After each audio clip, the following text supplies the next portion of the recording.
নমস্কার বন্ধুরা, মৌস কিচেনে সকলকে স্বাগত জানাচ্ছি।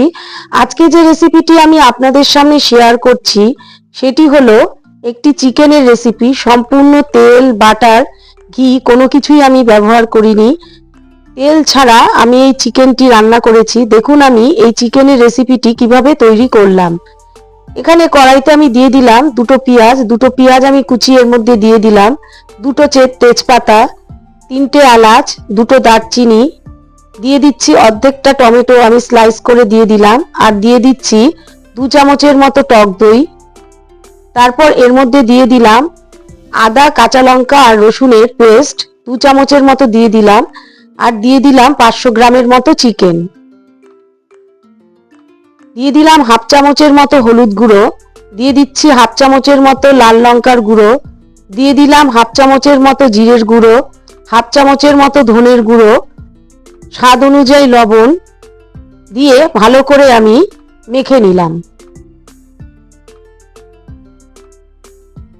এইভাবে ভালো করে মাখা হয়ে গেলে আমি ঢাকনা দিয়ে এটাকে আধা ঘন্টা অথবা 1 ঘন্টার জন্য আমি ম্যারিনেট করে রেখে দেব।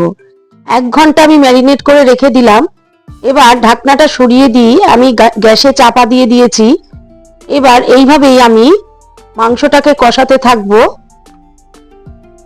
এইভাবে কষাতে কষাতে আপনি দেখবেন জল বেরিয়ে আসবে। ওই জলেই মাংসটা পুরোপুরি সেদ্ধ হয়ে যাবে। এখানে কিন্তু আমি একটুকু তেল ইউজ করিনি। এটি আপনারা রুটি, পরোটা, নান যে কোনো কিছুর সাথে খেতে ভালো লাগবে। দেখুন কিছুক্ষণ নাড়াচাড়া করার পর জল অটোমেটিক্যালি অনেকটাই দেখা যাচ্ছে জল বেরিয়ে এসছে। এই জলেই কিন্তু মাংসটা পুরোপুরি সেদ্ধ হয়ে যাবে। আমি এখানে সামান্য 2 চামচের মতো এরপর জল ইউজ করব। জল না দিলেও চলে, কিন্তু আমি এখানে 2 চামচের মতো অল্প একটু জল ব্যবহার করলাম। দেখুন কতটা জল বেরিয়ে এসছে।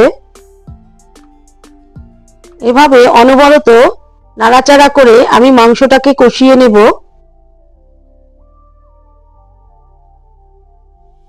এখানে কিন্তু আর কোনো মশলা টশলা দেওয়ার আর কোনো প্রয়োজন পড়বে না। এইভাবে আমি 15 মিনিট ধরে মাংসটাকে এইভাবে কষাতে থাকলাম। যেহেতু আমি 1 ঘন্টা ম্যারিনেট করেছিলাম সেহেতু মাংসটা হতে বেশিক্ষণ সময়ও লাগবে না। এই যে দিয়ে দিলাম 2 চামচের মতো জল।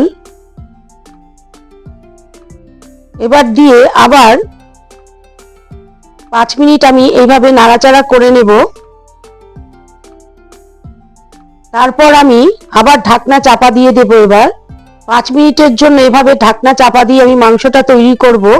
5 মিনিট পর ঢাকনিটি সরিয়ে দিলাম। মাংসটা পুরোপুরি সেদ্ধ হয়ে গেছে। যারা ডায়েট করেন তারা এই রেসিপিটি অবশ্যই তৈরি করে খেতে পারেন। মাঝে মধ্যে এই রেসিপিটি তৈরি করে খেতে ভালোই লাগবে। এরপর এর মধ্যে আমি দিয়ে দিলাম হাফ চামচের মতো গরম মশলার গুঁড়ো, দিয়ে ভালো করে আবার মিশিয়ে নিচ্ছি। এরপর এর উপরে দিয়ে দিচ্ছি সামান্য অল্প ধনেপাতা কুচি। আপনারা চাইলে কসুরি মেথিও দিতে পারেন।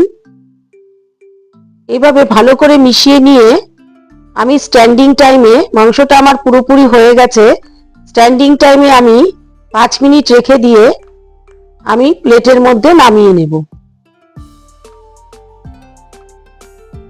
তেল ছাড়া আমার চিকেন রেসিপি পুরোপুরি তৈরি হয়ে গেছে। একবার অবশ্যই বাড়িতে এইভাবে ট্রাই করে দেখুন, খেতে ভালো লাগবে। উপর দিয়ে আমি একটু ধনেপাতা দিয়ে দিলাম গার্নিশিং এর জন্য। এই রেসিপিটি দেখার জন্য ধন্যবাদ।